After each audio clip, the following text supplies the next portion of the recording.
Wakil Dekan Bidang Akademik dan Kemahasiswaan, Profesor Dr. Maskun, SH LLM, Wakil Dekan Bidang Perencanaan Sumber Daya dan Alumni, Profesor Dr. Iin Karita Sakarina, SH MA, Wakil Dekan Bidang Kemitraan Riset dan Inovasi, Dr. Ratnawati, SH MH. Bapak Ibu dosen yang menyempatkan hadir, serta para peserta kuliah umum yang berbahagia. Assalamualaikum warahmatullahi wabarakatuh. Shalom Om Swastiastu, Namo Buddhaya, salam kebajikan, dan selamat siang bagi kita semua.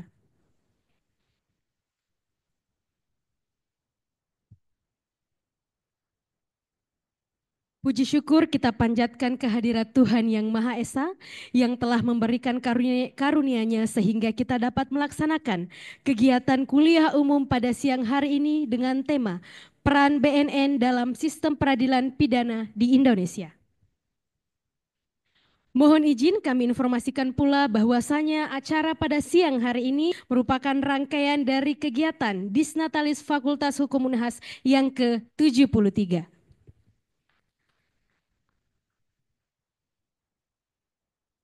Pertama-tama, izinkan saya selaku Master of Ceremony untuk menyampaikan susunan acara kita pada siang hari ini. Yang pertama, pembukaan oleh MC yang sedang berlangsung. Kedua, menyanyikan lagu Kebangsaan Indonesia Raya. Tiga, sambutan oleh Dekan Fakultas Hukum Unhas sekaligus membuka acara kuliah umum. Penyerahan piagam penghargaan kepada narasumber dan yang terakhir akan diakhiri dengan sesi foto bersama. Baik, sebelum kita memulai acara, marilah kita bersama-sama melafazkan basmalah. Bismillahirrahmanirrahim. Agenda pertama yakni menyanyikan lagu Kebangsaan Indonesia Raya. Hadirin dimohon berdiri.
Hadirin disilakan duduk kembali.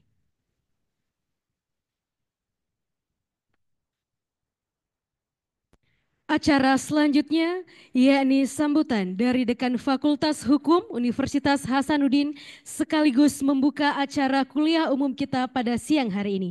Kepada Bapak Profesor Dr. Hamzah Halim SH MH MAP dengan hormat kami persilahkan.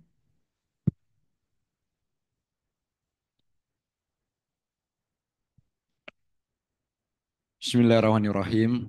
Assalamualaikum warahmatullahi wabarakatuh. Waduh, ini kayaknya harus dikasih pantun supaya semangat. Pergi berlibur ke Mataram, nunggunya dekat dermaga. Jika ada yang mengucap salam, Dijawab dengan lantang dan bersemangat. Assalamualaikum warahmatullahi wabarakatuh. Nah, kan? Selamat siang dan salam sejahtera untuk kita semua. Om Swastiastu, Namo Buddhaya, salam kebajikan, Rahayu yang sama kita hormati dan muliakan ya Pak Jenderal Guru ya Kepala BNN Provinsi Sumatera Selatan. Mohon maaf Pak Jenderal, saya kaget tadi. Salah kayaknya MC ini. Saya tahu beliau ini di BNN Pusat Deputi. Ternyata jadi kepala lagi. Ini yang keberapa ini Pak Jenderal? Beliau dulu kepala BNN di Provinsi Sulawesi Selatan. Selamat datang Pak Jenderal di kampusnya sendiri. Anak-anakku sekalian, perlu saya sampaikan, Pak Jenderal Guru ini, kepala BNN, adalah dosen luar biasa pada Fakultas Hukum Universitas Hasanuddin. Jadi beliau hadir bukan hanya dalam rangka Dies Natalis, tetapi dalam kapasitas sebagai dosen pada Fakultas Hukum Universitas Hasanuddin. Terima kasih Pak Jenderal atas perkenannya. Yang sama saya hormati Ibu Bapak dosen Fakultas Hukum UNAS yang sempat bergabung. Izin Pak Jenderal, ini musim-musim yang sebagian juga sudah final test, mid test ya, gitu. Dan kebanyakan perkuliahan untuk hari Kamis itu selesai sebelum jam 1 Pak Jenderal. Yang masih ada kuliahnya lebih banyak ke kuliah MKU ya, yang di luar dari Fakultas Hukum Unhas. Anak-anakku sekalian yang sama saya hormati dan selalu banggakan, tentu sebagai umat yang beragama, kita dituntut untuk senantiasa bersyukur dalam situasi dan kondisi apapun, karena semua agama mengajarkan bahwa Tuhan itu Maha Pengasih dan Penyayang, sehingga tidaklah mungkin ya memberikan sesuatu kondisi atau situasi kepada kita di luar dari rasa sayang dan rasa cintanya kepada hambanya. Oleh karena itu, tentu kita wajib untuk senantiasa menjadikan puji dan syukur kepada Allah Tuhan yang Maha Kuasa. Salam dan selawat pada Nabi besar Muhammad Sallallahu Alaihi Wasallam. Bagi yang beragama Islam meyakini bahwa beliau adalah manusia pilihan yang kemudian diberi amanah membawa rahmatan lil alamin, rahmat bagi seluruh alam semesta, bukan hanya bagi umat Islam, bukan hanya bagi manusia, tapi seluruh makhluk ciptaan Tuhan di muka bumi ini. Hari ini saya kira adalah momentum yang sangat penting, sangat baik bagi anak-anakku sekalian, karena di tengah kesibukan beliau, Pak Jenderal ini, Pak Kepala BNN Provinsi Sumsel, berkenan hadir meluangkan waktunya untuk berbagi ya ilmu, pengetahuan dan pengalaman panjang beliau ya dalam berkarir sebagai aparat penegak hukum ya. Beliau adalah polisi dan spesifik pada bidang yang terakhir-terakhir ini beliau geluti adalah di bidang narkoba, narkotika ya. Sehingga momentum ini kalau dulu itu atau dimanapun itu biasanya ya kalau tidak selalu timba yang pergi cari sumur. Ini sumurnya yang datang ke timbanya gitu. Ilmunya yang datang kepada anak-anakku sekalian. Maka saya berharap momentum ini dimanfaatkan dengan seoptimal mungkin. Mungkin dari kuliah umum ini akan lahir judul-judul skripsi, tesis, bahkan disertasi bagi mahasiswa S3. Karena saya yakin apa yang disampaikan beliau nanti adalah hal-hal yang update ya dalam konteks BNN gitu. Dalam konteks bagaimana menanggulangi, menghadapi dan mengatasi persoalan narkotika yang ada di Republik ini. Ya, saya coba-coba membuat catatan tadi Pak Jenderal, makanya saya tidak bergabung di kantin. Pak Jenderal ini tadi datang, saya tidak tahu, ternyata sudah di kantin minum kopi dengan mahasiswa yang lain gitu. Ya, saya melihat bahwa peran Badan Narkotika Nasional ini orang menganggapnya barangkali ini hanya ngurusin narkotika gitu. Tetapi jangan salah, implikasi dan dampaknya bisa meruntuhkan sebuah bangsa dan negara. Dan yang paling banyak dirusak adalah generasi muda. Dan kalau mau menghabisi sebuah negara, habisi generasi mudanya. Karena yang tua-tua akan habis dengan sendirinya. Sehingga saya berharap bukan hanya anak-anakku sekalian dapat ilmu, pengetahuan dari sini. Tetapi saya berharap ada komitmen di antara anak-anakku sekalian untuk menjadikan momentum hari ini sebagai momentum untuk ambil bagian dalam mendukung peran dan fungsi BNN ya untuk bagaimana mengatasi persoalan narkotika di Republik kita ini. Beberapa fungsi saya lihat atau peran utama yang diemban oleh BNN antara lain misalnya ya law enforcement agency, agen penegak hukum ya yang kemudian menindak orang-orang yang menyalahgunakan narkotika. Kemudian ada peran dalam fungsi koordinasi sinergi antar lembaga. Saya ingat persis waktu beliau pertama ke sini pas prosesi penerimaan mahasiswa baru. Waktu beliau kepala BNN di Sulsel. Saya tanpa pikir panjang dan mungkin sedikit tidak beretika langsung menodong beliau. Pak Jenderal, saya mohon dengan sangat. Mahasiswa baru saya ada 600. Kalau bisa dengan seniornya pengurus lembaga, dengan dosennya saya pun yang pertama diambil sampel waktu itu, saya mau semua dites narkoba gitu. Wah mulai panik lah anak-anak semua itu. Di random diambil satu-satu pengurus lembaga. Tapi saya bilang, saya orang pertama yang ikut tes, saya bilang. Saya orang pertama yang diambil, karena ya di hukum itu saat ini saya kira yang paling penting adalah keteladanan. Memimpin dengan keteladanan adalah kepemimpinan yang paling baik menurut saya. Gitu. Nah hasilnya Alhamdulillah Pak Jenderal waktu itu 100% yang dites semua negatif. Artinya kita bisa melakukan sesuatu dan insya Allah itu bisa menjadi trigger buat yang lain bahwa anytime, setiap saat saya bisa meminta lewat bantuan Pak Jenderal dengan BNN yang ada di Sulsel untuk kemudian kita ngecek secara random mahasiswa atau warga yang ada di Fakultas Hukum Unhas jangan sampai ada yang kemudian terpapar dengan narkotika itu. So ya, ini terkait dengan fungsi yang ketiga, pencegahan dan rehabilitasi. Dalam konteks pencegahan itu kemarin kita coba lakukan itu, cuma tidak semua 600 karena ternyata untuk biayanya mengetes itu juga tidak murah gitu. Saya disampaikan Pak Jenderal bisanya hanya sekian. Saya bilang alhamdulillah. Kalau saya tidak salah waktu itu 150 kalau saya tidak salah yang kita tes.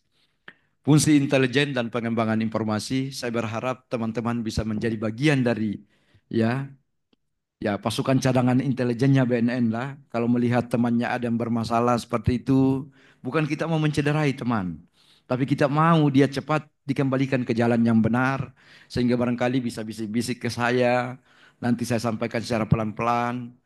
Kan bisa dengan pendekatan itu kalau harus direhab, kita rehab, tidak dihukum gitu. Ya, karena dia korban misalnya, asal jangan Anda pengedar gitu. Ya kan? Kalau Anda korban yang menggunakan kemudian itu silahkan segera Pak, saya mau bertobat ini, saya terpapar. Nanti kita fasilitasi, gitu. Nah, fungsi-fungsi lain saya kira ada beberapa, termasuk fungsi kerjasama internasional dan sebagainya. Nanti Pak Jenderal akan menjadikan materi itu. Dan sekali lagi anak-anakku sekalian, mohon dengan sangat momentum ini dimanfaatkan dengan baik. Ya, biasanya kesempatan itu jarang terulang. Toh kalau Pak Jenderal nanti datang berikutnya di sini, belum tentu anak-anakku sekalian punya waktu dan kesempatan yang sama pada saat ini bisa bertatap muka sekaligus memperoleh ilmu dan manfaat yang dibawa oleh beliau ke kita.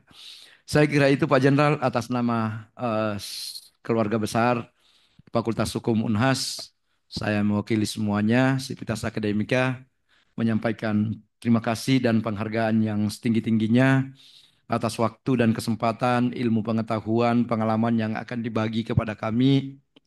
Semoga semua itu bernilai amal jariah dan Pak Jenderal senantiasa diberi balasan kebaikan yang berlipat ganda dan senantiasa sukses dalam mengemban tugas amanah dari negara Dan kita berharap ke depan Pak Jenderal tidak berhenti pada posisi Kepala BNN di Sumatera Selatan. Karena sudah 2 kali, mudah-mudahan insya Allah bisa jabatan yang lebih tinggi lagi. Kita doakan bersama. Amin. Ya Rabbal Alamin.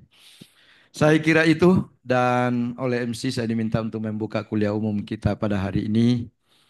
Maka dengan itu saya ingin mengajak kita semua untuk secara bersama-sama membuka kuliah umum dari Bapak Jenderal Kepala BNN Provinsi Sumatera Selatan dengan bersama-sama mengucapkan basmalah.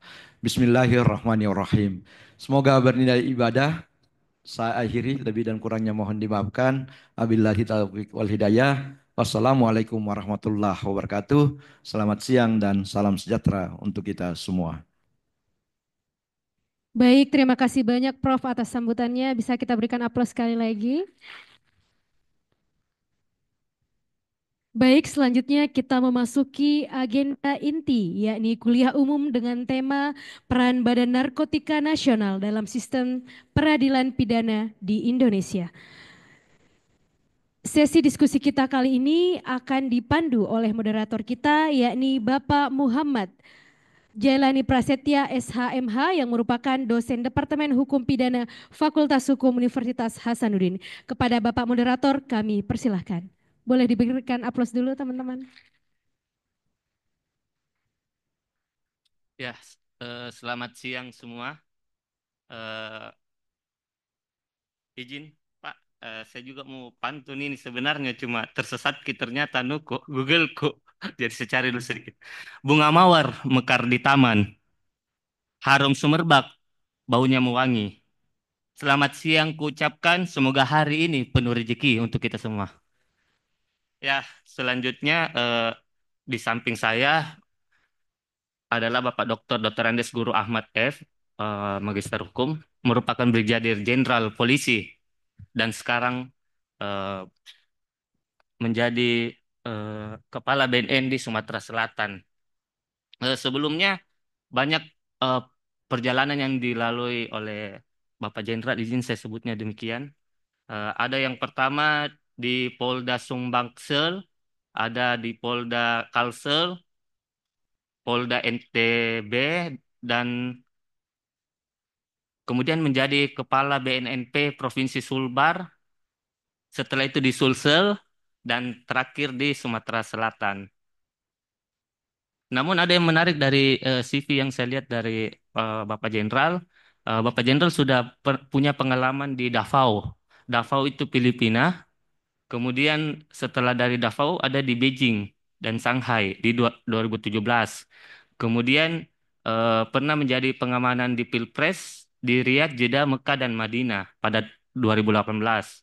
Kemudian di 2019 beliau menjadi pemanfaatan IT di China di Hangzhou, kemudian terakhir ikut seminar internasional di Vienna, Austria. Austria. Nah, teman-teman, kita harus fokus pada materi hari ini karena banyak pengalaman dari narasumber yang dapat dimanfaatkan oleh teman-teman. Mungkin saja di kemudian hari ada teman-teman ingin menjadi pegawai di penyidik di BNN misalnya atau aktif di wilayah pencegahan narkotika. Selanjutnya kepada Bapak Jenderal, izin saya persilakan untuk menyampaikan materinya.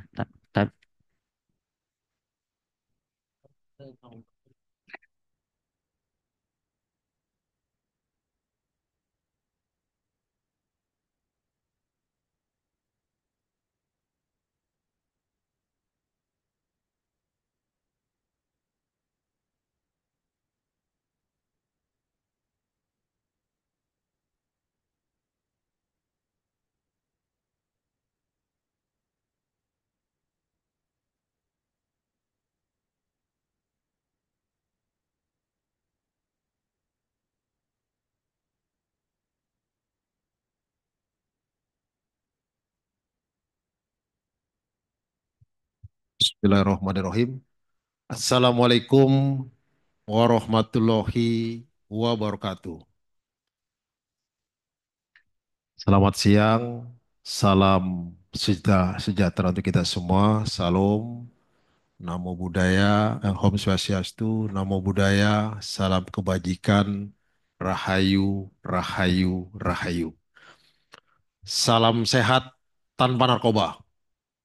Nah, nanti saya sebutkan ini jam-jam rawan ini dari semua Pak Moderator.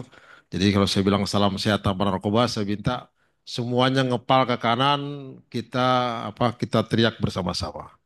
Salam sehat tanpa narkoba. Salam sehat tanpa narkoba. Ah, kurang keras ini jam-jam Anda mau istirahat ini. Oke, sekali lagi, salam sehat tanpa narkoba. Salam sehat tanpa narkoba. Ya, tepuk tangan dulu ya. Oke, dari sebuah saya tadi didaulat oleh Pak Dekan dan saya pada saat menjelang dies saya ke sini untuk diketahui sama adik-adik semua bahwa Anda adalah rekan-rekan saya walaupun Anda mahasiswa atau mahasiswi. Karena setelah Anda keluar dari sini, nanti Anda akan bergabung dengan semua struktur yang ada di pemerintahan maupun yang di luar pemerintahan. Jadi komunikasi itu perlu kita komunikasi yang lebih bagus sehingga tidak ada jarak antara Anda dengan orang-orang yang di pemerintah maupun di luar pemerintahan ya. Rekan semua, jadi sesuai dengan ini saya mohon maaf saya praktisi hukum, saya sudah didaulat sama Pak Rektor untuk membantu rekan-rekan di sini, ada di semua. Jadi saya mencoba datang ke sini tadi pagi saya baru datang dari Jakarta. Mungkin besok saya harus kembali dan mudah-mudahan sedikit yang kami sampaikan sama teman-teman semua, ada di semua ada manfaatnya. Kita sharing informasi rekan-rekan semua. Nanti saya sampaikan mungkin nggak lama, setengah jam aja saya sampaikan setengah jam lebih. Nanti mungkin kita diskusi sebentar, rekan semua. Silakan Anda mau bertanya silakan. Cuma akan saya sampaikan sebelum ke judul tema yang disampaikan, saya akan kasih tahu prolognya juga terkait itu dan mungkin ada beberapa yang saya mencoba memberikan motivasi sama adik semua, rekan-rekan semua ya.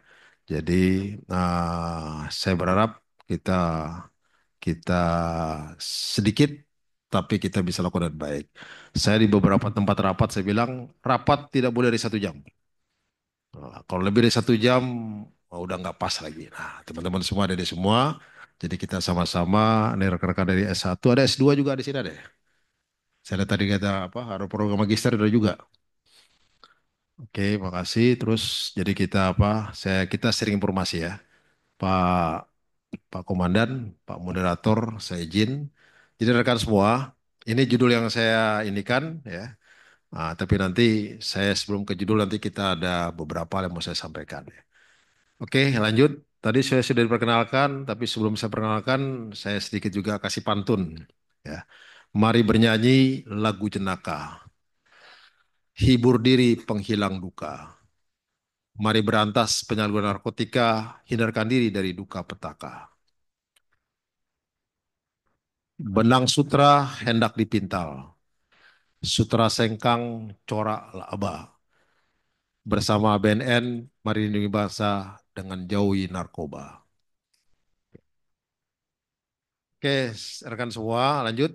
Saya sedikit perkenalkan diri saya, walaupun tadi sudah sama moderator ya. Saya cepat aja ya, jadi kita nanti kita banyak diskusi karena kita berkaitan dengan hal-hal yang kita akan experience di lapangan. Lanjut. Tadi sudah saya sampaikan, ini biodata saya, ya. Saya lulusan Akademi Kepolisian 89. Di pemerintahan, sekarang ini rekan saya adalah Wakil Kapolri, ya. Kemudian Ketua KPK, kemudian Menteri Imigrasi dan Pemasyarakatan, kemudian Wakil Menteri Perhubungan, ada beberapa rekan saya, jadi yang sekarang berada di struktur pemerintahan. Saya sekolah di polisi sudah habis, nggak ada lagi saya harus sekolah lagi. Saya mau kejar lagi sekolah nggak bisa. Kemudian perjalanan saya tukang periksa orang. Saya penyidik, ya saya reserse. Kemudian saya sekolah di Brimob, kemudian sekolah fungsi perencanaan, intelijen maupun audit investigasi terkait dengan situasi yang ada. S1 saya di kepolisian, S2 saya di Master Hukum di Unram, Lombok, Nusa Tenggara Barat. Kalau adik-adik pernah ke Lombok, ya, Lombok itu menyaingi Bali. Kalau Anda pergi, nggak usah ke Bali lagi, Anda ke Lombok. Keren Lombok itu. Jadi apa, pantainya bagus, orangnya juga ini murah-murah. Jadi tidak mahal kayak di Bali. S3 saya di IPDN, ya, saya ambil apa IPDN, ilmu pemerintahan di sana terkait dengan masalah-masalah hukum ada di sana. Oke, lanjut. Itu sudah tadi disampaikan. Ini Anda bayangin, saya sudah 22 kali pindah. Ah, jadi dari semua, dari Sumatera Selatan dulu, saya pernah di Sumatera Selatan, saya pindah kemana-mana sampai saya ke Manado, sampai saya ke Lombok, Nusa Tenggara Barat, sampai ke Jawa Tengah. Saya Kapolres 3 kali, saya Direktur Reserse Narkoba, saya Komandan Brimob, saya Komandan Densus. Saya sudah putar-putar, jadi sekarang saya mengabdi di Badan Narkotika Nasional terkait dengan masalah penegakan hukum. Ya. Oke, lanjut. Jadi rekan semua, saya akan sampaikan ini. Ini kemarin baru datang nih. Jika Anda atau kamu terlahir miskin, itu bukan salahmu. Tapi jika kamu mati miskin, itu salah. Nah, ini ambil tanggung jawab atas dirimu, ubah nasib dirimu sendiri. Nah, ini Bill Gates nih. Anda lihat Bill Gates ini umurnya baru 60-an berapa ya. Kemudian orang ini ya pencetus mikroskop. Nah, apa? Nah, itu jadi teman-teman semua, ini kemarin baru datang ke Indonesia. Ketemu Prabowo, dia nyumbang duit buat pemerintah kita. Nah, rekan semua, sengaja saya sampaikan ini untuk motivasi Anda semua ya. Jadi yang ngatur hidup tuh Anda semua, bukan orang lain. Anda punya orang tua, tetap Anda yang sebagai ngatur. Saya mohon maaf, saya sudah 15 tahun saya nggak makan nasi. Semua saya makan, tapi nasi saya nggak makan. Saya yakin di nasi itu pasti gulanya tinggi sekali. Kalau Anda lihat ada di semua, Anda ke rumah sakit pasti banyak orang-orang yang masih muda sudah komplikasi, sudah ini, semua gara-gara gula. Gula di nasi tinggi sekali. Nah, saya tidak sarankan Anda tidak makan nasi, tapi minimal Anda kurangi karena Anda makan nasi pagi pakai gula, habis itu minum teh manis, Anda makan kue gulanya di situ juga, siang juga begitu, Anda tidak pernah buang. Saya sepedaan 100 kilo, ya, saya penyelam di bawah laut, saya suka lari, ya olahraga bagian daripada pekerjaan saya. Ini teman-teman saya dari BNP Sulsel, dia tahu bagaimana saya keseharian saya, ya. Anda rekan semua, ini saya berharap Anda jadi pedoman Anda. Nah, jika kamu terlalu miskin itu bukan salah Anda, tapi jangan sampai Anda selesai, Anda masih begitu. Nah, harus ada mencoba lakukan itu. Lanjut, ada lagi nih, Mark Zuckerberg. Nah, ada tahu nggak dia? Nah, risiko terbesar adalah tidak mengambil risiko. Ya, jadi kalau Anda tidak berani mengambil risiko, ya begitu aja. Hidup Anda akan nyaman begitu, tapi harus ambil risiko. Di risiko itulah Anda punya apa hal-hal yang bisa Anda lakukan. Oke, ada lagi? Nah, ini juga Jeff Bos. Jika kamu tidak bersedia mengambil risiko, kamu tidak akan pernah maju. Jangan takut gagal karena setiap kesusahan butuh keberanian. Setuju? Setuju? Oke. Oke. Nah, rekan-rekan semua itu sebagai apa awal karena mohon maaf saya didolat sama orang-orang Telkomsel. Pak, Bapak bukan polisi, Pak. Bapak marketing. Apa tuh marketing sih bilang? Orang yang pandai apa menjual, memberikan insight buat orang-orang yang punya brand apa ini. Jadi saya diajak sama mereka dan waktu saya di Manado, saya buat namanya Berhenti Coba Gati, Stop Minuman Keras.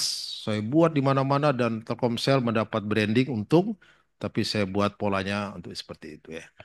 Nah, rekan semua, sebelum kita lari tema yang tadi ini, Pak Moderator, kita sampaikan bahwa isu strategis kita buat negara kita sama ada di semua. Oke, lanjut. Itu yang pertama adalah ada terorisme, ada kesenjangan sosial, ekonomi, ada korupsi. Lanjut. ada namanya kriminalitas, itu penyalahgunaan narkoba dan paham radikalisme. Yang tadi Pak Rektor sampaikan, Pak Dekan sampaikan, itu bagian-bagian yang harus kita ketahui sama-sama bahwa itu hal-hal yang harus kita ketahui. Sebelum saya lanjut rekan-rekan semua, saya nyampaikan bahwa ada sejarah gelombang kejahatan terorganisir, karena BNN termasuk bagian daripada kejahatan organisir. Lanjut. Anda lihat di gelombang pertama, dulu tahun abad 19, 19 atau abad ke-20 itu, ya, diketahui bahwa itu ditandai dengan munculnya berbagai embrio, yaitu mafia-mafia di mana-mana. Ya, waktu kita belum lahir, saya juga belum lahir itu. Tapi sejarahnya mengatakan seperti itu. Ya. Dan itu menjadi hal yang yang harus kita ketahui terkait dengan hal itu. Nah, organisasi ini itu seperti preman deh. Jadi preman tapi kelas tinggi, preman itu dan negara gagal melindungi warganya. Nah, mudah-mudahan, mohon maaf ini sekarang lagi rame nih, ada Grip, ada Hercules, ada macam-macam. Mudah-mudahan tidak terjadi seperti itu dan kita berharap pemerintah kita bisa mengantisipasi itu semua ya. Lanjut ya. Kemudian di berikutnya gelombang kedua adalah perdagangan narkotika yang cukup apa nama itu cukup besar ya. Itu narkotika dipakai dalam Perang Dunia Kedua. Terus heroin sama apa nama itu sama narkotika buat apa? Buat prajurit perangnya mereka, membuat mereka semangat untuk berperang. Anda lihat sekarang Ukraina sama sama siapa? Sama Rusia sama tuh. Oh, itu juga sama tuh. Jadi mereka biasanya menjual ke sana, akhirnya dia lewatnya lewat Belarus, putar dia. Nah, ini rekan-rekan semua, ada di semua. Ini kartel ini cukup besar dan terus terang aja kenapa Amerika sekarang merubah Teluk Meksiko itu menjadi Teluk Amerika. Karena banyak sekali pengaruh-pengaruh narkotika yang masuk ke Amerika terkait dengan hal-hal yang saya sebutkan itu. Kemudian lanjut di gelombang ketiga, ya Anda lihat globalisasi dan perang gelap dari tahun 90 sampai sekarang itu berjalan. Nah, ini kejadian-kejadian terorganisir semua nih. Biar Anda ketahui sebelum saya lari ke hal-hal yang ada. Ya. Lanjut, di gelombang kelima muncul kejahatan cyber.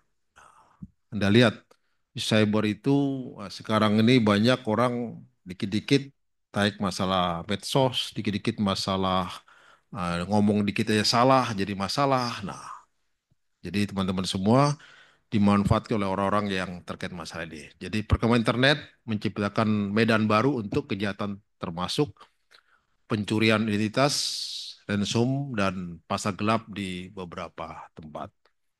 Ya. Di semua daerah ada. Di sini mungkin ada namanya sidrap, ya, sobis.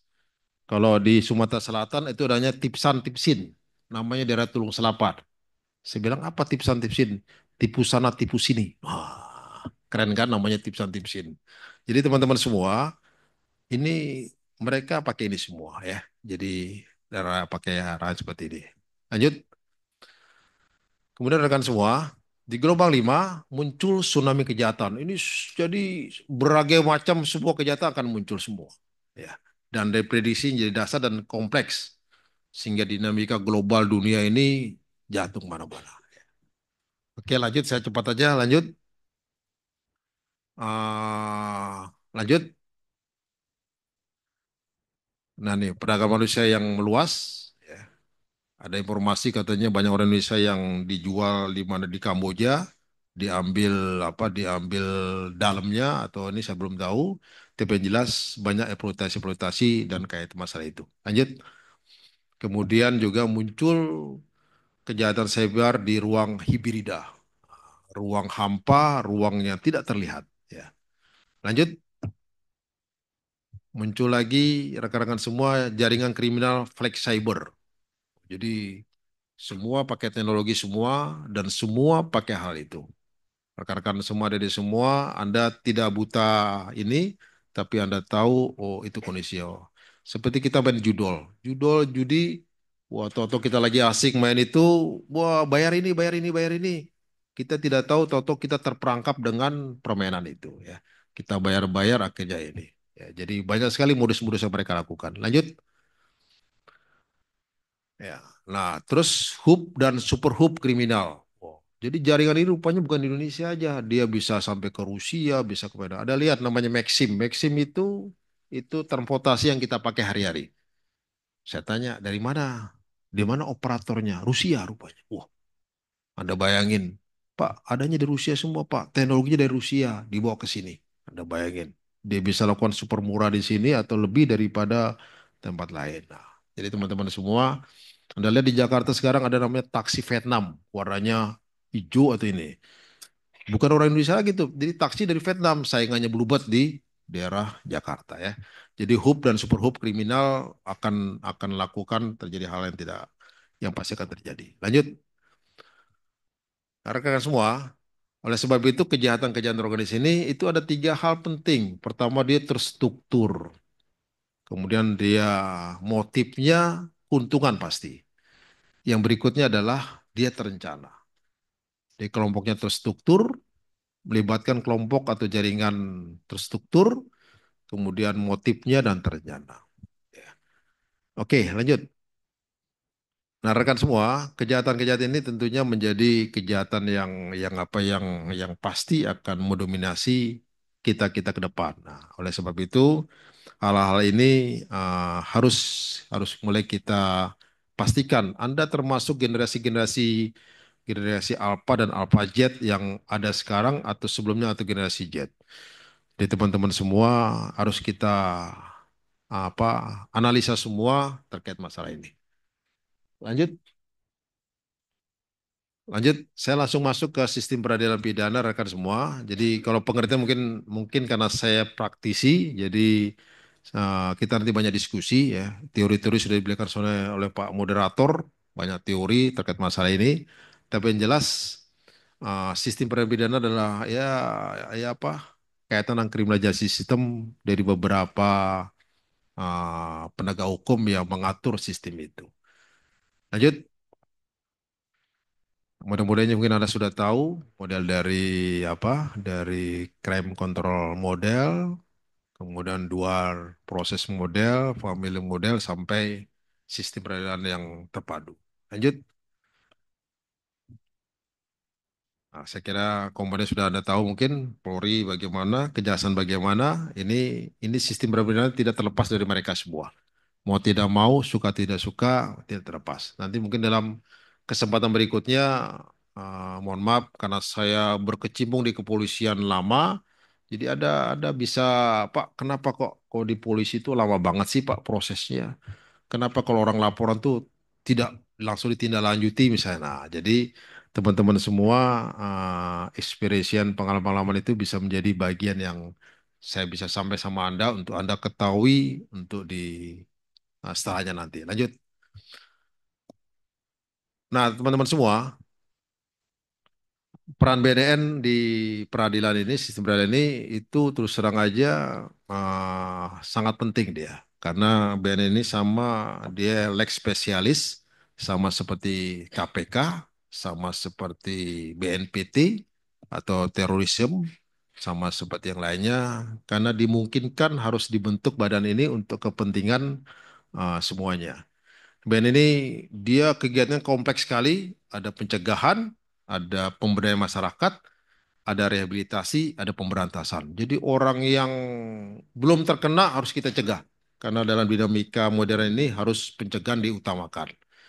Ya. Orang yang kena harus disembuhkan, dia harus ada rehabilitasinya. Nah, terus yang masih main harus disikat.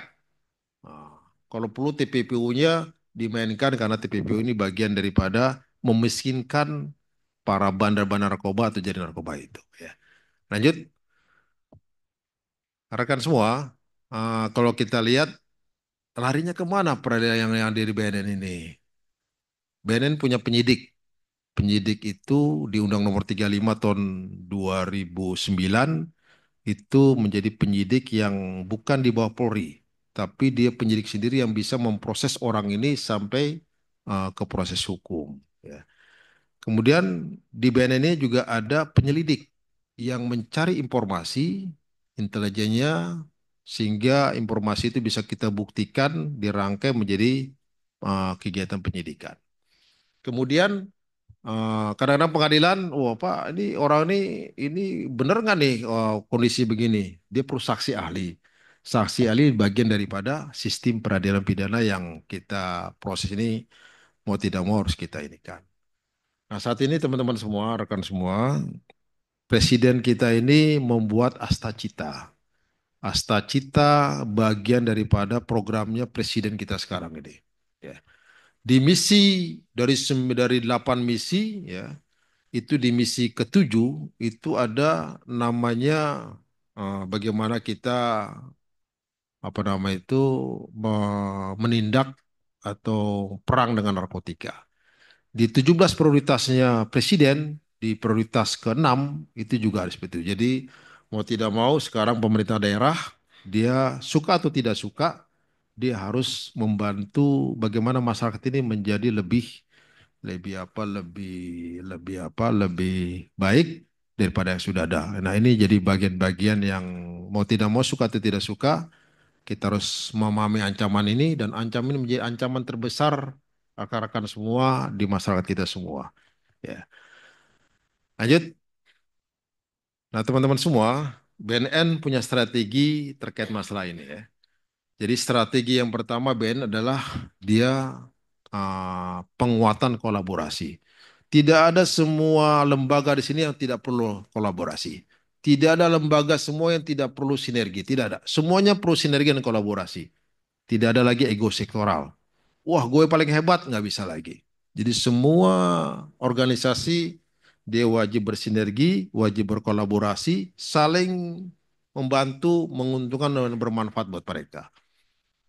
Nah, ini rekan-rekan semua, ini beberapa strateginya BNN sehingga kita berharap BNN bagian daripada peradilan ini bisa membantu masyarakat untuk menguatkan segalanya. Lanjut. Ya. Nah, prevalensi biar Anda tahu ada di semua, kita cukup besar sekali. Di Indonesia ini 3,3 juta jiwa orang yang terkena narkotika. Ya, Anda bayangin tinggi sekali. Kemudian dari sekian 3,3 juta jiwa ini, 350.000 orang yang terpapar itu baru yang terpapar narkotika. Itu masih gunung es. Gunung es itu pasti banyak sekali yang belum kelihatan. Nah, rekan semua, hasil penelitian BRIN seperti itu ya. Lanjut.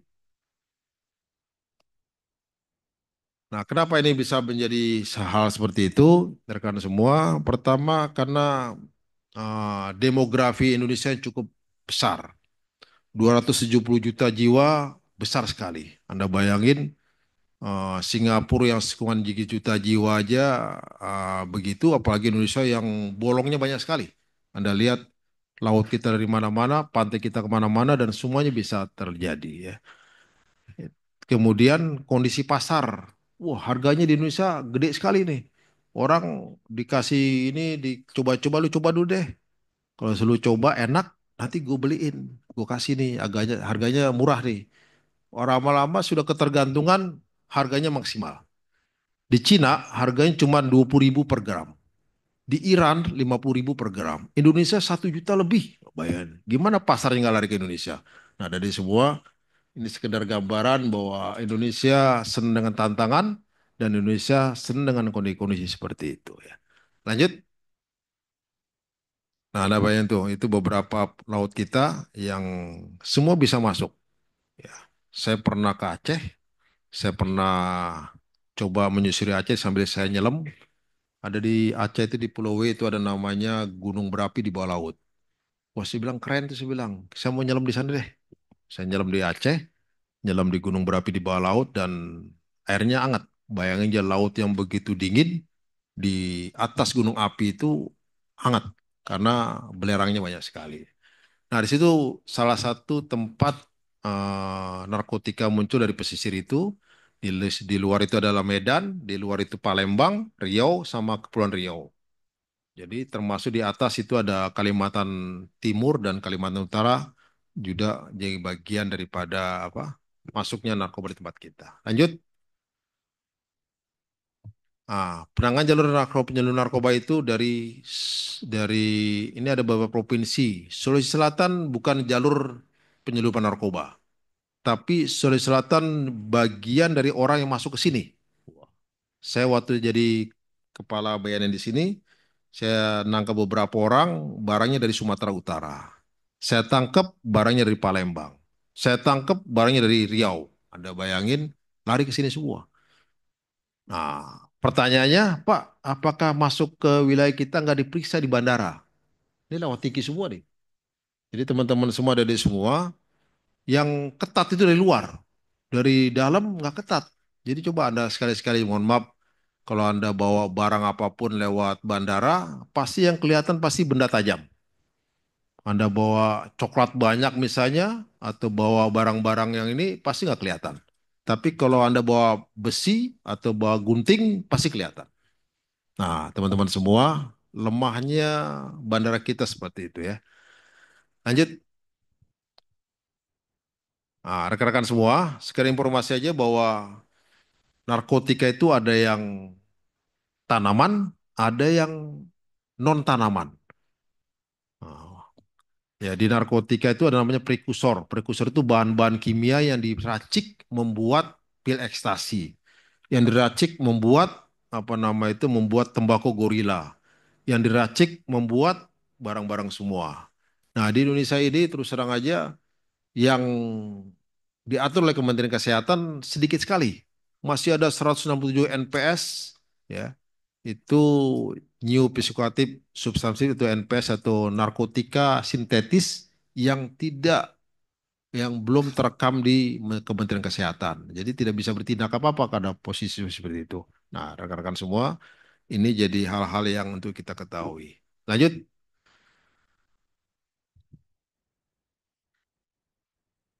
Ini ada tambahan ini. Jadi saya selingan ini orang sukses bekerja bukan hanya keras tapi juga cerdas. Di teman-teman semua, saya berharap para mahasiswa-mahasiswa saya di sini mas ini Anda harus harus berupaya bagaimana saya harus cerdas. Jadi harus berpikir alternatif apa kreatif apa yang bisa kita lakukan. Anda semua dari semua punya kreatif-kreatif masing-masing. Berbeda satu sama satu yang lain berbeda.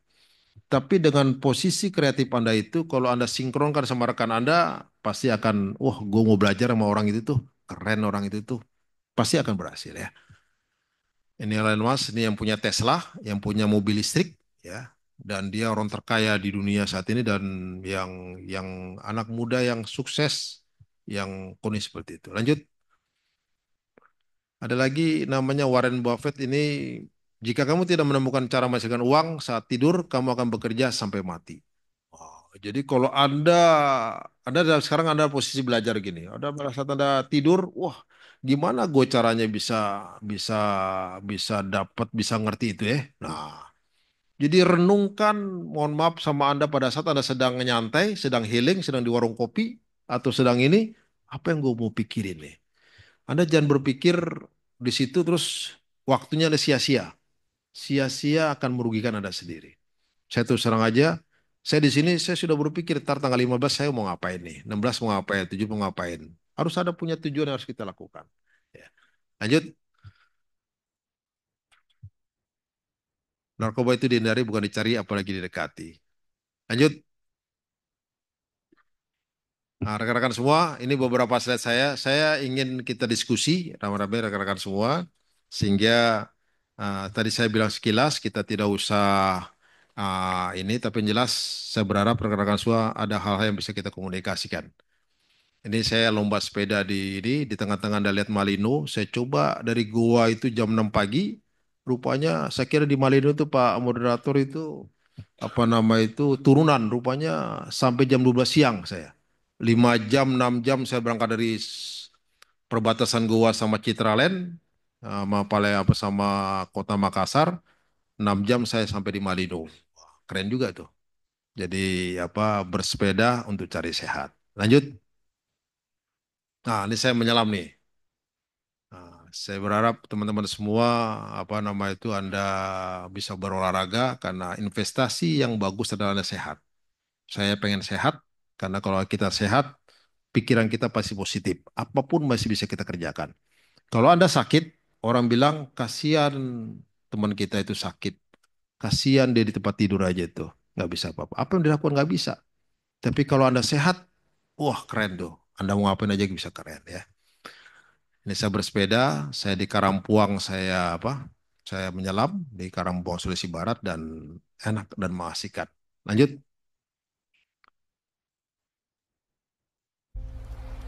Nah, ini mungkin Anda sudah lihat ini ya. Jadi saya berharap ini juga sekedar buat motivasi buat Anda saja nih. Anda bayangin Penguin itu akan di mangsa laut.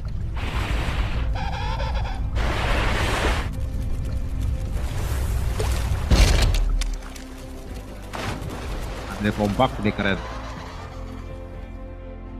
Okay, come on, everyone behind schedule. Lagi You nih. know what's gotta be done. Move it, move it, move it. Hey, you there, pick up the pace. You're falling behind. Kecil ya. Wah, ini pakai speedboat juga deh. Everyone move together. We got a threat to on our hands. You there. Here we go.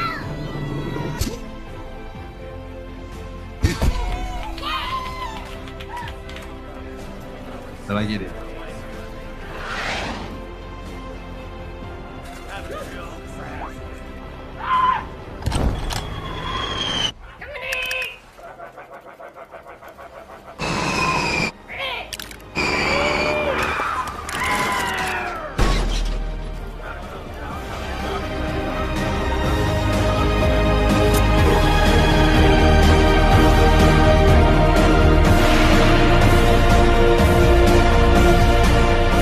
Semua. Jadi saya apa? Saya kembali lagi kita sharing informasi. Yang tadi saya sampaikan itu sharing kepada Anda semua. Walaupun saya lebih senior, saya sudah kemana-mana, tapi saya hanya memberikan, oh kondisinya begini. Dulu situasi begini, sekarang situasi begini ya. Jadi ada di semua, ini jadi bagian bagian memotivasi Anda dalam cara Anda belajar, bagaimana untuk meraih hal-hal yang sukses ke depan nanti, yang bisa Anda jual kepada orang tua Anda, biar semuanya bisa berjalan ya. Nah, rekan semua, saya apa? Saya tadi saya bilang saya kasih informasi dan saat ini Anda silakan kalau kita diskusikan. Mungkin saya belum tahu Pak Moderator berapa lama kita diskusi, tapi yang jelas pengalaman saya yang saya lakukan adalah seperti itu. Ada tambahan dari saya belum saya sampaikan sama teman-teman semua. Saya pernah menyampaikan kepada Gubernur di Jawa Tengah sama Kapolda di Jawa Tengah, Jenderal, saya bilang kalau kita mau nangkap teroris yang paling dicari di di Indonesia, Nurdin M Top, kita harus harus buat satu baliho besar yang kita letakkan di alun-alun atau di lampu merah, orang itu bisa kelihatan bahwa itu teroris yang harus kita cari. Wah, saya intervensi dan semua di Jawa Tengah dibuatlah foto-foto baliho besar atas nama Nurdin M Top dan kita akan tangkap dia hidup atau mati. Alhamdulillah, sebulan kemudian di Sukoharjo, Jawa Tengah, ditembak mati dan bisa kita dapatkan. Ya, satu itu. Yang kedua, saya bilang sama Pak Kapolda di Manado, Sulawesi Utara, bagaimana kita meniadakan cap tikus. Anda bayangin cap tikus itu adalah sulingan dari pohon aren yang dibuat cap tikus yang persennya antara 20 sampai 70%. Anda bayangin dikasih korekannya lah, apalagi dia masuk ke dalam tubuh kita. Saya bilang kita buat slogan penting namanya berhenti Jobagate, stop minum-minum keras. Walaupun saya diprotes sama Pak Gubernur Sarundayang almarhum, Pak Kapolda, itu kalau Bapak hentikan cap tikus, saya jadi gubernur gara-gara cap tikus, dia bilang. Anak saya jadi dokter gara-gara cap tikus. Jadi teman-teman semua, karena kriminal di Manado itu tinggi sekali karena cap tikus. Ya, saya apa nama itu memabukkan dan itu memberikan suasana tidak bagus di Sulawesi Utara sampai ke arah Papua. Itu teman-teman semua, jadi harus ada perencanaan yang bisa kita lakukan untuk kepentingan semuanya. Rekan semua, adik-adik semua, jadi pada sore hari ini jam-jam ini, jadi saya mohon maaf saya sharing informasi. Silakan kalau Anda bertanya silakan, saya coba menjawab dan ya mungkin dibatasi mungkin Pak Moderator nanti kita ini. Dan mudah-mudahan informasi yang saya berikan ada manfaatnya buat Anda semua dan ya kita bisa lakukan untuk kepentingan yang ada di tempat kita ini. Terima kasih. Saya kiri bila daya. Wassalamualaikum warahmatullahi wabarakatuh. Salam sehat tanpa narkoba. Salam sehat tanpa narkoba. Ya, terima kasih Pak Jenderal terkait materi yang telah disampaikan. Eh, saya langsung berikan kepada teman-teman. Apa ada yang bertanya? Ya, di sana satu. Coba yang ya boleh jilbab apa itu putih sama Bapak yang di depan. Ujung sana dulu, Tabe, kakak panitia. Cek, cek. Baik, bismillahirrahmanirrahim. Assalamualaikum warahmatullahi wabarakatuh. Eh, Tabe Pak, terima kasih atas kesempatan yang telah diberikan. Sebelumnya perkenalkan nama saya Kaila Arsinta Akbar, akrab disapa Kaila. Jadi di sini untuk mendorong analisis mendalam tentang pencapaian nyata, hambatan dan mungkin adanya aspek politis atau formalitas dalam kerjasama tersebut. Nah, yang saya tahu meskipun BNN telah menjalin berbagai kerjasama dalam lembaga nasional atau internasional dalam pemberantasan narkotika, tetapi Pak, mohon maaf, efektivitasnya patut dipertanyakan karena indikator peredaran narkoba di Indonesia sendiri itu masih menunjukkan tren yang masih menunjukkan tren yang sangat mengkhawatirkan sehingga sejauh ini yang ingin saya pertanyakan yaitu sejauh mana efektivitas kerjasama tersebut dapat dipertanggungjawabkan dan apakah indikasi bahwa kerjasama tersebut lebih bersifat simbolik daripada substantif dalam pemberantasan kejahatan narkotika. Terima kasih Pak. Wassalamualaikum warahmatullahi wabarakatuh. Yang di atas lagi Tabe kakak panitia. Efektivitas kena tren meningkat. Tes. Ya. Ya, selamat sore Pak.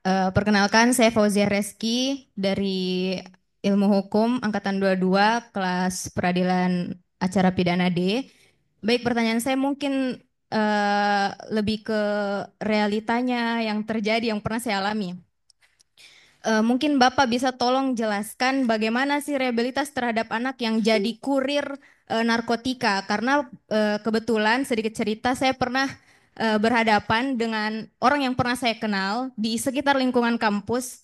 Dia dihadapkan dengan orang yang eh, tiba-tiba saja datang di sekitarnya lalu menawarkan suatu barang yang pada saat itu saya lihat juga, tapi saya tidak tahu menahu bahwa itu ternyata barang yang terlarang karena barang tersebut itu modelnya hampir sama seperti, mohon maaf, seperti rokok dan cara penggunaannya juga hampir sama seperti rokok, tapi efeknya seperti sedikit kelayangan begitu, seperti mabuk lah. Nah, tapi pada saat itu saya tidak ngeh bahwa itu suatu produk yang terlarang. Nanti setelah beberapa waktu saya sadari bersama teman saya, akhirnya saya cerita sama satu orang yang saya percaya bahwa itu tidak akan bocor. Akhirnya kami berdiskusi untuk membujuk dia supaya rehabilitas saja atau setidaknya laporkan supaya dia tidak terlalu terjerumus jauh lagi lah untuk sampai ke pemakaian produk tersebut. Tapi karena kebetulan orang yang menawarkan ini punya relasi yang cukup besar, punya backupan yang cukup besar sehingga si orang yang pernah saya kenal ini takut untuk melaporkannya karena itu juga kebetulan terjadi di sekitar lingkungan kampus dan orangnya tidak jauh-jauh juga dari sekitar teman-temannya. Oke. Mungkin bisa diberi sedikit gambaran untuk rehabilitasnya bagaimana supaya kalau misalnya suatu saat saya bertemu lagi dan orang ini saya bisa sampaikan. Terima kasih. Terima kasih. Izin kakak panitia yang terakhir. Sesi pertama.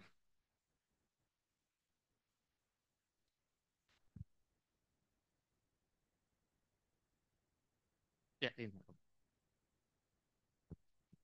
Ya, baik. Terima kasih kepada saudara moderator atas kesempatan yang diberikan kepada saya. Assalamualaikum warahmatullahi wabarakatuh. Salam sejahtera untuk kita semua.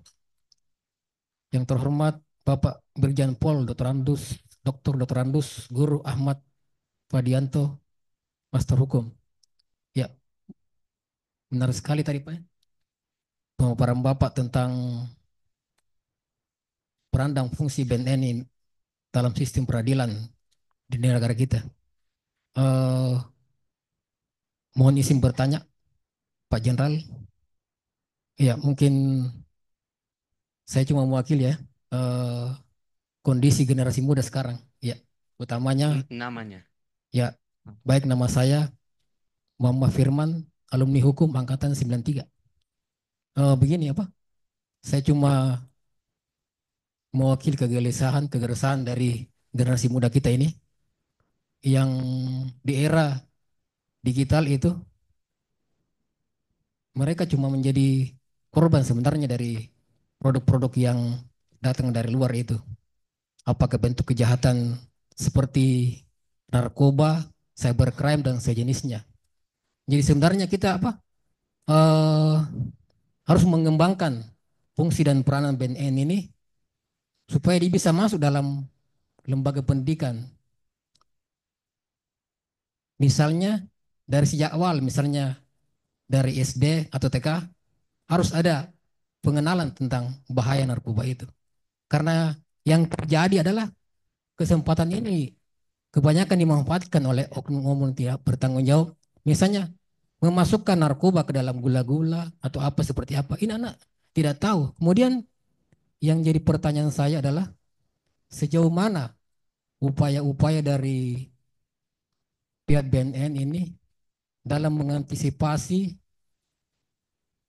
berbagai eh, permasalahan dalam masalah narkoba ini. Mengapa sampai saat ini narkoba itu masih bisa masuk ke negara kita?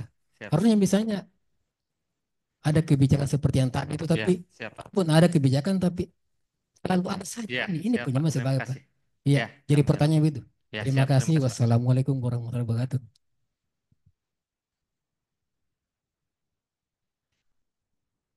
Ya, terima kasih, Pak. Ada 3 pertanyaan yang tadi dapat dirangkum.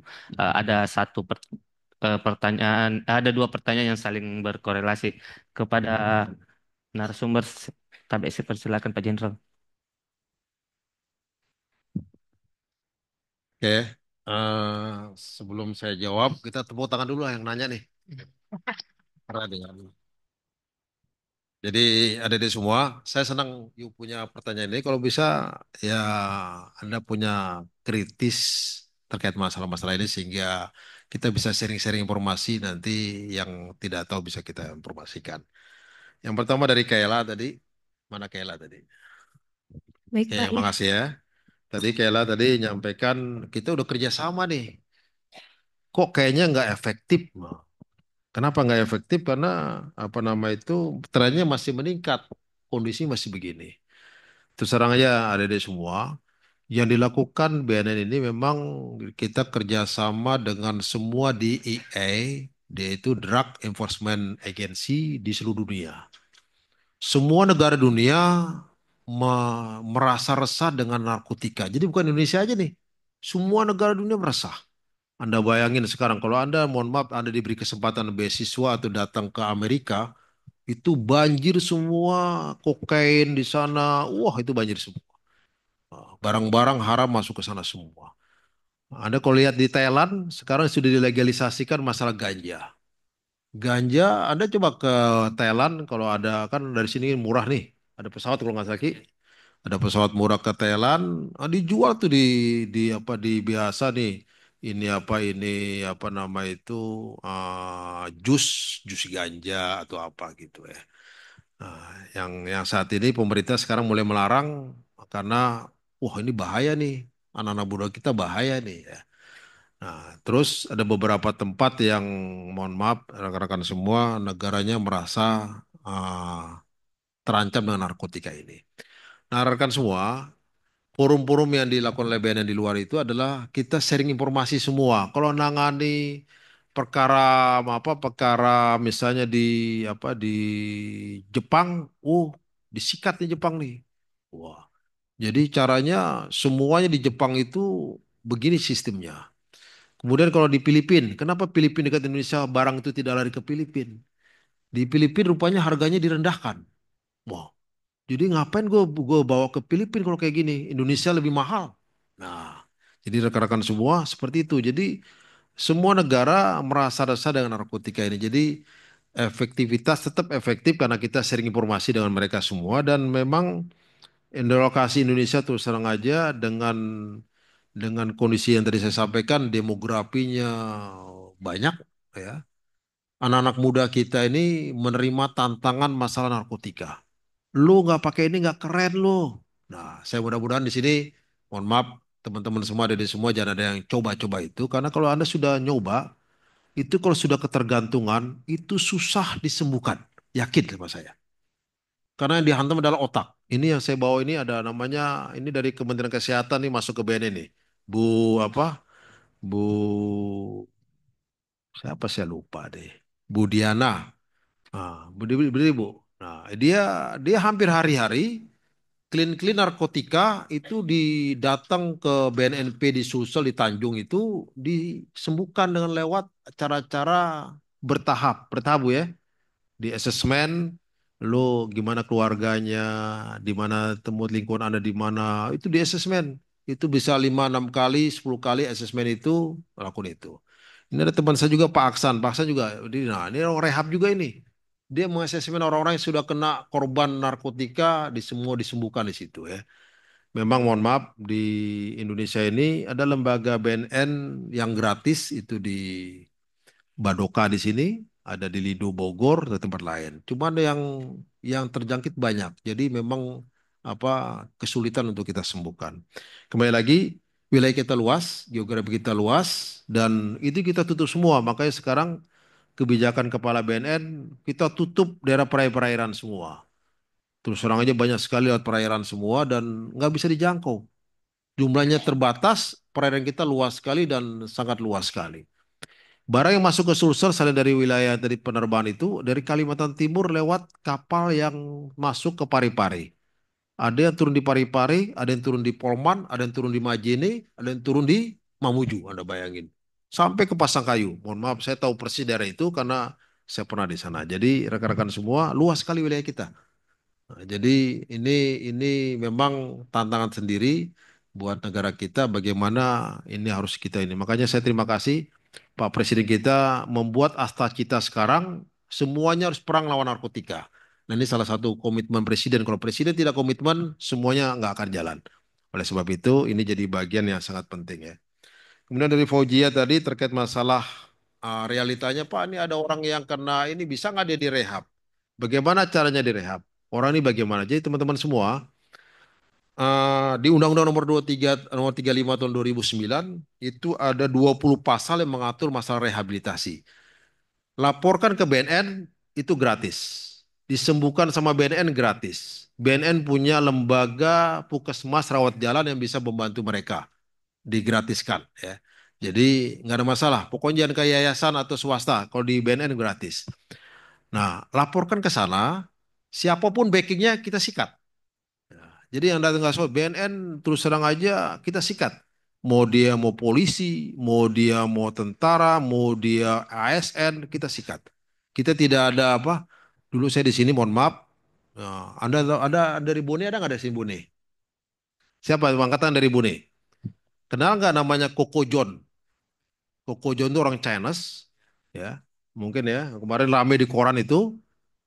Dia bandar narkotika orang Chinese, dia punya toko di sana, punya warung di sana, tapi dia tidak pakai narkotika. Ah, bayang itu. Dia tidak pakai narkotik, kita gimana bisa nangkap? Nggak bisa. Yang saya tangkap itu 11 orang adalah kaki tangannya mereka. Udah bayangin. Sampai istrinya yang mohon maaf nih ada istri yang kedua dilarikan ke Bali, ada supirnya dari ke ini. Saya tangkap gimana caranya? Ayo kita Anda laporkan, saya bilang. Akhirnya saya kerja sama LPSK, Saya giring, akhirnya kita bisa tahan Kokojon itu. Nah, saya itu bandar narkotika yang mohon maaf sudah bertahun-tahun tidak bisa kita sikat, saya sikat dia. Tapi tanpa barang bukti. Tapi kita ambil dari bawahnya dulu. Wah, ini harus kita TPPU. Akhirnya kita TPPU tuh. TPPU itu kita buat miskin dia. Saya minta kita buat miskin dia dan kita hancurkan dia. Nah, teman-teman semua, ada di semua yang di sini, Anda bantu BNN, informasikan ke BNN aja. Ya, mohon maaf bukan saya tidak ini sama Polda, saya polisi juga nih. Saya polisi yang kerjanya di BNN. Nah, kalau bisa lapor ke BNN kita akan ini kan. Siapapun orangnya kita sikat. Ya. Jadi tidak usah khawatir, tidak usah takut. Ada pasal yang menyampaikan bahwa kalau dia di bawah umur, orang tuanya atau walinya bisa lapor ke BNN dan tidak ada masalah. Kemudian kalau dia umurnya sudah di atas 17 tahun, datang aja ke BNN. Pasti akan di apa dia akan disupport, akan di apa disembuhkan oleh mereka. Izin Pak Dekan, saya izin sebentar. Nah itu jadi apa? Anda nggak usah khawatir. Jadi kita akan support semua. Nah terus ada pertanyaan, Pak, kalau saya mau melaporkan, saya kira-kira di apa dilindungi apa tidak? Anda kasih surat aja, tidak usah dikasih nama, orangnya begini-begini, BNN akan tidak lanjuti dan kita akan cari. Mohon maaf kita nangkap orang pakai IT. Saya terus terang aja nangkap orang susah nggak pakai IT. Saya punya anjing, kalau IT-nya sudah jalan, anjingnya bisa jalan, bisa cari di mana barang buktinya. Saya pernah demokan dulu di sini dan anjing itu memang dari Eropa. Kita memang diberikan anjing untuk mencari apa menghirup hal-hal yang tidak biasa. Gitu ya. Jadi apa silakan diinikan dan itu gratis. Ada beberapa puskesmas di Kota Makassar yang gratis bisa rawat jalan karena instansi pemerintah tidak boleh memungut biaya. Itu diberikan kewenangan oleh undang-undang untuk lakukan seperti itu. Oke, terima kasih. Tadi Mas Firman, makasih Pak Firman. Saya lihat ini ada pertanyaan apa namanya terkait dengan masalah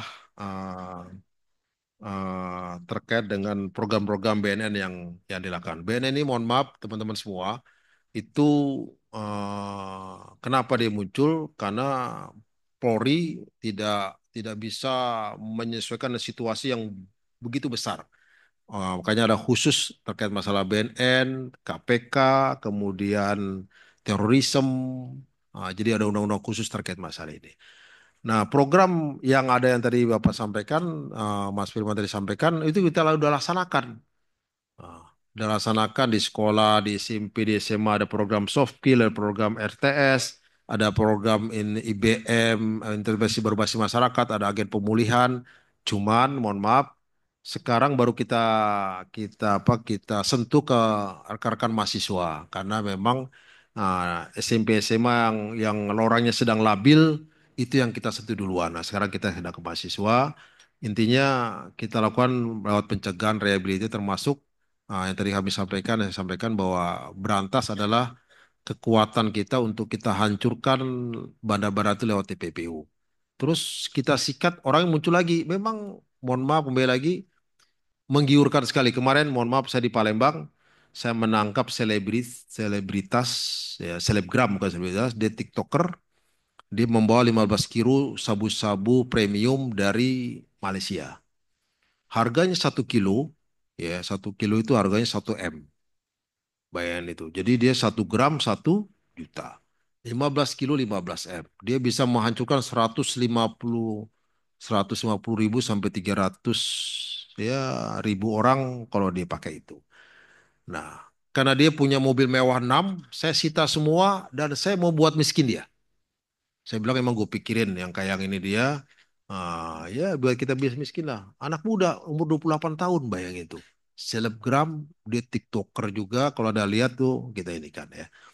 Nah teman-teman semua itu bagian-bagian yang kita lakukan ya mudah-mudahan sedikit informasi bahwa itu yang kita sampaikan. Oke silakan kalau udah lagi. Mas. Eh,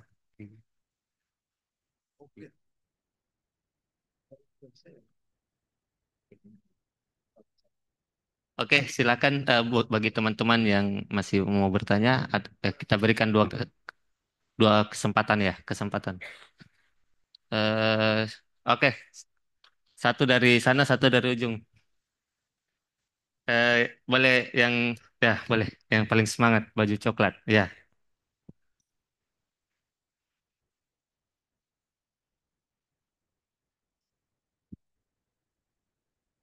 Assalamualaikum warahmatullahi wabarakatuh. Eh, Baik, terima kasih atas kesempatannya. Perkenalkan, nama saya Muhammad Rifaldi Gunawan. Saya angkatan 2022 dan dari Prodi Ilmu Hukum.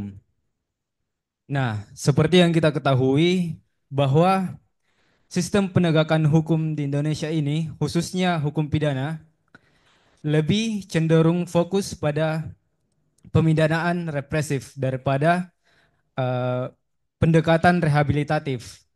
Nah, sehingga masih banyak pengguna narkotika yang dipenjara itu tidak mendapatkan penanganan medis. Oleh karena itu, masalah kecanduan narkotika ini masih tetap ada.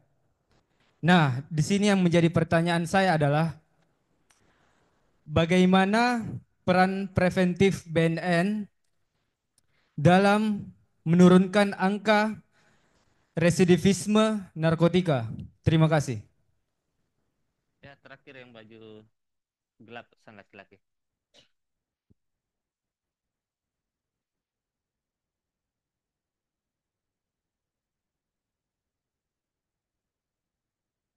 Baik, Assalamualaikum warahmatullahi wabarakatuh.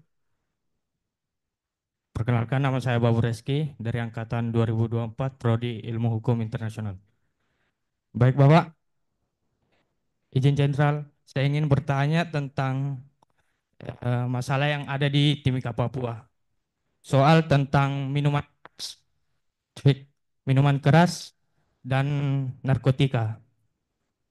Jadi selama saya tinggal di Timika itu banyak eh, sekeliling banyak orang di Timika itu setiap malam itu meminum minuman keras yang sehingga membuat onar dan membuat kericuan. Dan saya ingin bertanya kepada Bapak, bagaimana tanggapan Bapak tentang tindakan tindakan kepolisian terhadap orang-orang yang meminum minuman keras. Sekian dari saya. Wassalamualaikum warahmatullahi wabarakatuh. Silakan Pak. Oke, mau tangan dulu lah yang ini. Maaf Pak Dekan, biasanya saya ngajak Telkomsel, cuman karena saya nggak ngajak Telkomsel, saya biasanya saya kasih hadiah tuh. Jadi apa? Jadi saya terima kasih nih, ini pertanyaan bagus juga. Saya jawab yang nomor dua dulu deh. Ya nomor dua dulu karena saya sebelum di Badan Narkotika Nasional, saya bertugas di Staf Operasi Polri. Saya mengatur pasukan se-Indonesia untuk menangani kelompok kriminal bersenjata di Papua. Jadi, yuk orang mana? Orang Timika atau orang Timika Papua, Pak. orang Jawa atau orang orang apa? Orang Papua? Papua. Papua. Siap. Kok namanya Rizky? Keturunan Makassar, Oh, tapi keturunan lahir Makassar. besar di Iya, iya, iya. Papua. Oke. Jadi saya udah 3 kali ke Papua, ke mana ke Freeport ya. Saya bersepedaan di mana di Timika, dari bandara, saya puter-puter dan saya sudah ke Merauke, saya sudah ke Sorong, saya sudah ke Wamena, saya sudah ke Jayapura dan beberapa tempat. Jadi terkait masalah orang Papua itu senang dengan minuman keras sama dengan narkotika, sebetulnya bukan ke narkotika tapi ke minuman keras. Ya, itu budaya orang tengah ke timur ke sana. Budaya orang Papua itu adalah senang dengan minuman keras. Di Manado harga cap tikus itu satu aqua ini 10.000 Sulawesi Utara. Di Papua bisa 10.000 segini. Siap. Dicari dong, betul kan? Siap. Nah, cuman di Manado masih bagus dia. Kalau dia mabok, dia masih bisa nggak terlalu ini. Kalau di Papua sudah masuk ke got semua itu. Wah, sudah di got semua dia tuh. Sudah jadi bukan aja jam 10 jam 12 malam aja dia, jam 3 jam 4 pagi kalau kita lewat itu banyak orang-orang yang sempoyongan di mana di daerah sana itu. Jadi memang itu budaya itu diketahui sama rekan-rekan semua bahwa tidak bisa dihilangkan. Seperti budaya di sini membawa badik di daerah Sulawesi Selatan ini. Kalau di Palembang budaya membawa sajam. Jadi itu tidak bisa dihilangkan itu dan budaya itu terus berjalan dengan kondisi itu. Memang di Papua itu wilayahnya memang cukup cukup cukup rentan dengan itu dan banyak sekali kembali lagi demandnya permintaannya banyak. Demandnya orang pengen dapat uang tuh banyak. Saya pernah nangkap satu kapal kayu dari Minahasa Utara yang mau dikirim ke Papua. Anda bayangin, Pak, jangan Bapak. Saya bilang ini kalau bisa semua cap tikus dibuang ke laut. Mohon maaf, jual air aja bisa rugi sampai 500 sampai 1 M. Kan jadi jual air tuh air apa? Air yang disuling dari mana? Dari Nira itu dia bisa rugi segitu kalau dijual ke Papua. Rupanya dia telepon saya, Pak kalau bisa jadi buang. Saya rugi, Pak. Oh, rupanya mohon maaf 3 bulan kemudian saya tahu yang telepon saya itu namanya Laborasi Turus dari Sorong, Papua Barat. Jadi apa nama itu seperti itu. Jadi itu budaya dan itu tidak bisa memang salah satu jalan yang memang harus dirazia dan ada gerakan massal di sana untuk mengantisipasi budaya minuman keras. Dan tidak bisa dihilangkan, mungkin diminimalisir, tidak jadi, mungkin hal-hal itu harus kita kita sama-sama kita lakukan. Itu ya tanggung jawab negara mungkin di situ mungkin terkait masalah preman sama minuman keras. Kemudian yang pertama tadi dari Gunawan ya terkait dengan ini apa banyak kegiatan apa yang sifatnya represif. Kenapa rehabilitasinya itu dikebelakangkan ya. Jadi teman-teman semua, kemarin pemerintah Pak Prabowo ini ada 40.000 orang itu diamnesti.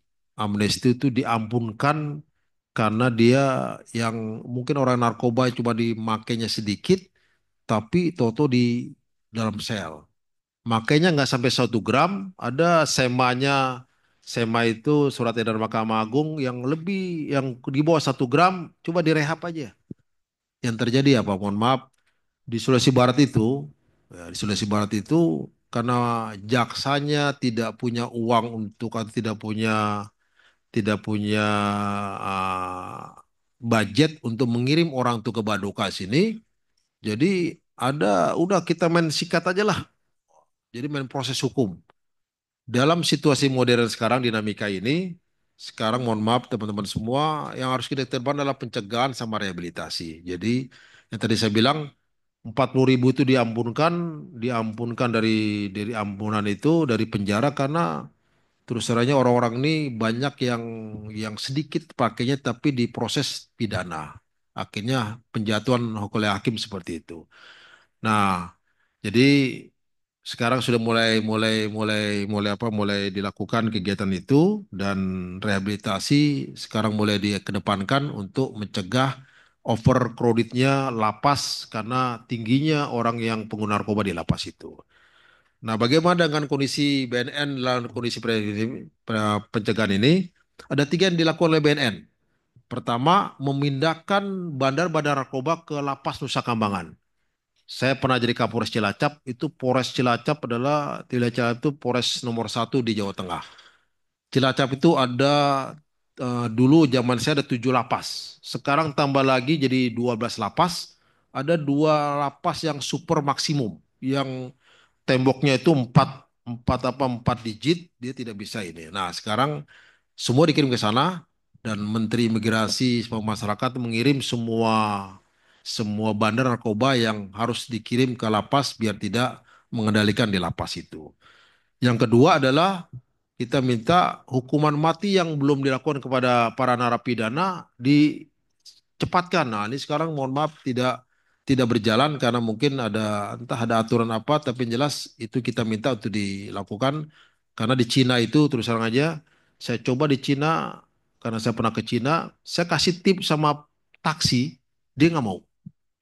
Wah, Saya kasih tips sama orang hotel, dia nggak mau.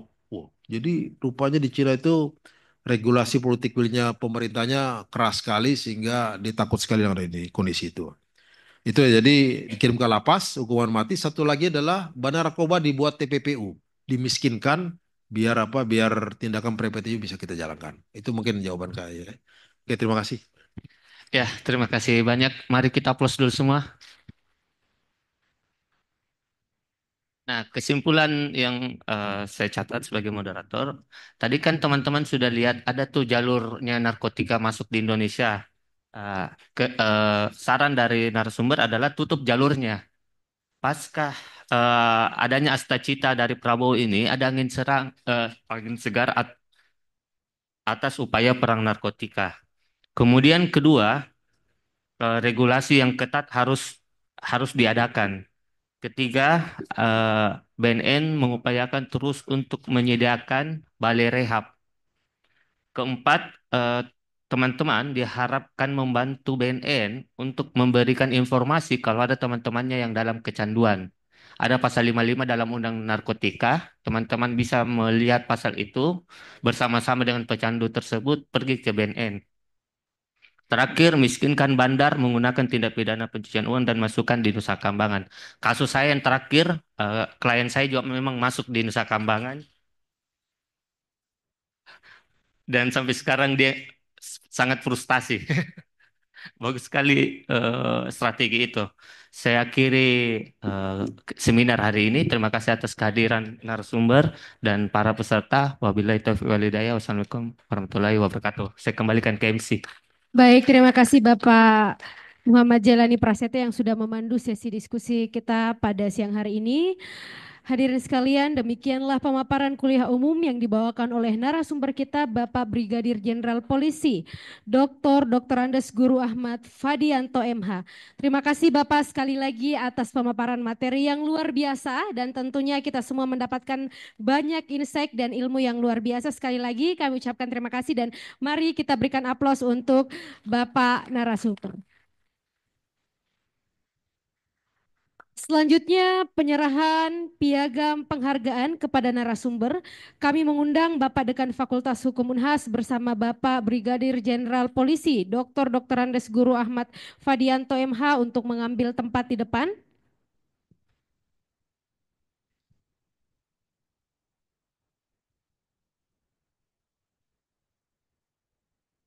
Ya, silakan.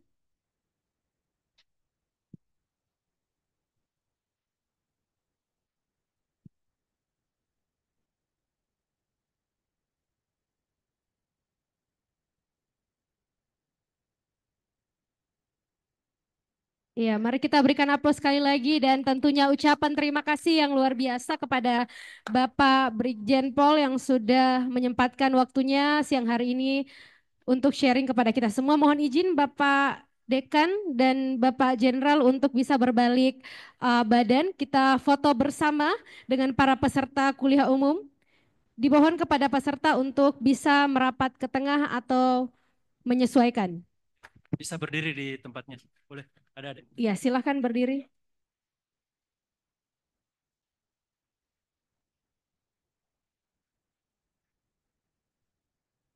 Ayo berdiri dulu deh sebentar sekali.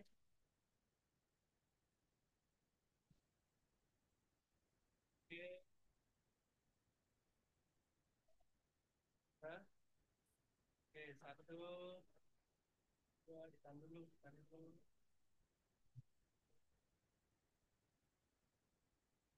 Bikin semangatnya. Satu, dua. Ya, terima kasih. Pak, bikin sekali lagi sebentar. Bisa video. Sekali lagi. Oh, mau video mohon untuk tetap di tempat. Ya, boleh. Ya. Apa?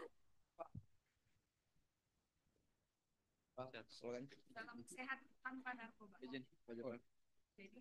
Oke. Salam sehat tanpa narkoba ya. Nah, tangannya dikepalkan ke atas. Oke.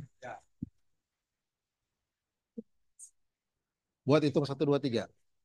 Komandonya Ya. apa ya? BNN, salam sehat untuk Salam narkoba. sehat tanpa narkoba. 3. Salam sehat tanpa narkoba. Salam sehat tanpa narkoba.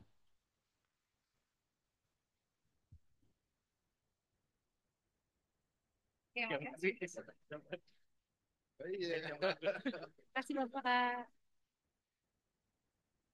Baik hadirin sekalian, demikianlah seluruh rangkaian acara kuliah umum kita pada siang hari ini. Kami dari panitia mengucapkan banyak terima kasih dan memohon maaf apabila dalam rangkaian acara terdapat banyak kekurangan. Lebih dan kurangnya mohon dimaafkan.